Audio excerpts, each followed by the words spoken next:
Start with the war in Gaza, where heavy fighting is continuing around the heavily populated southern city of Khan Younis and elsewhere in the Gaza Strip.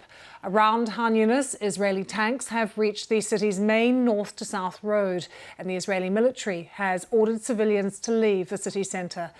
Qatar, which has been trying to mediate between Israel and Hamas, says it's continuing with its efforts to establish a permanent ceasefire, but it says there appears to be less and less willingness to negotiate. Hamas has said that unless its demands for a prisoner exchange are met, not a single hostage will be allowed to leave Gaza alive. Let's show you the pictures that we have from the Jabalia refugee camp. That's to the north of Gaza. Casualties continue to mount there. The Hamas-run health ministry saying that dozens of people have been killed across Gaza in the past 24 hours, and there have been more than 18,000 deaths since Israel began its military action.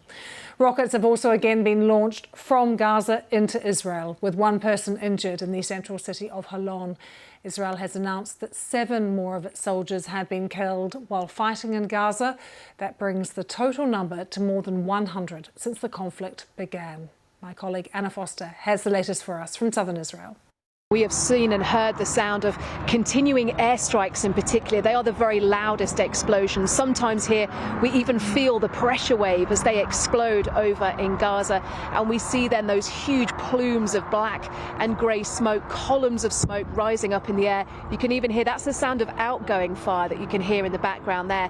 And if you look at these live pictures of Gaza as seen by southern Israel, you can just see a little bit of what I'm talking about there, about the smoke on the horizon, which has been really a permanent fixture throughout the morning today. Not just that outgoing mortar and artillery fire, but those airstrikes as well. The sound of drones, and in fact at one point as well there was a rocket attack towards this Israeli city of Sderot from Gaza when we heard the Severa Dom, the red alert sirens, and had to take cover here. So there's been a lot going on. It has been a busy morning, and of course inside Gaza the impact of that is huge. Now at the Al-Auda hospital, which is in Jabalia, which is in the northern part of the Gaza Strip, that's the part that you can see behind me, they are fast running out of necessities that they really need, the essentials, not just hygiene essentials, things like food and water, but medical supplies as well. Now, we've been hearing from Mohammed Salah, who's inside the hospital at the moment. He works there, and he says that he is struggling even to communicate at the moment with the outside world. But he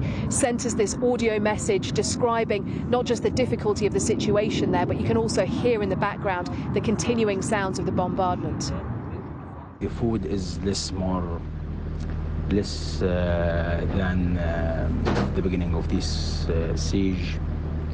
Yesterday they are bombing the tanks of water, so now also we don't have water. We have water directly now without tanks, putting in some gallons in the bathroom.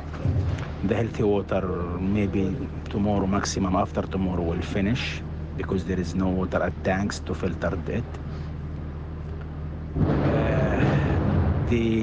Our central store is in another building, and we can't move because of the sniper. So the medication and medical disposable, it's became less and less for the patient.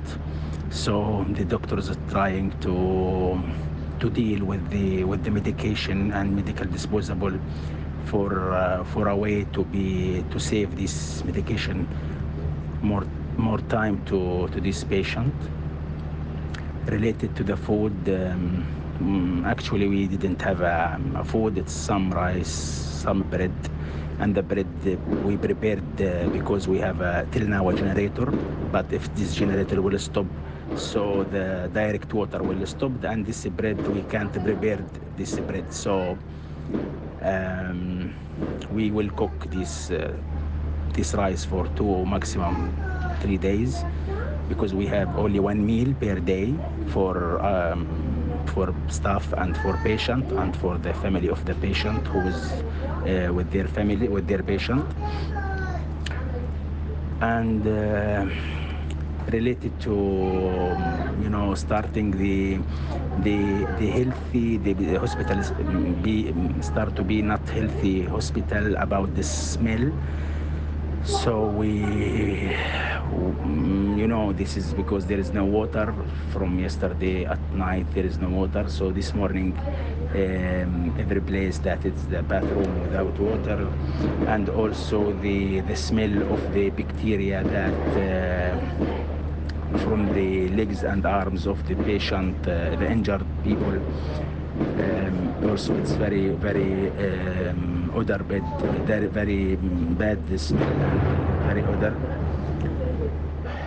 That's Mohammed Saha, who's working at the Al Awa hospital there in Jabalia. And you could hear in the background there some of the airstrikes that we've been seeing this morning on those live pictures on your screen in this northern part of the Gaza Strip. Let's go straight to Istanbul and speak to our Gaza correspondent, Rushdie Abu-Alouf, who is there.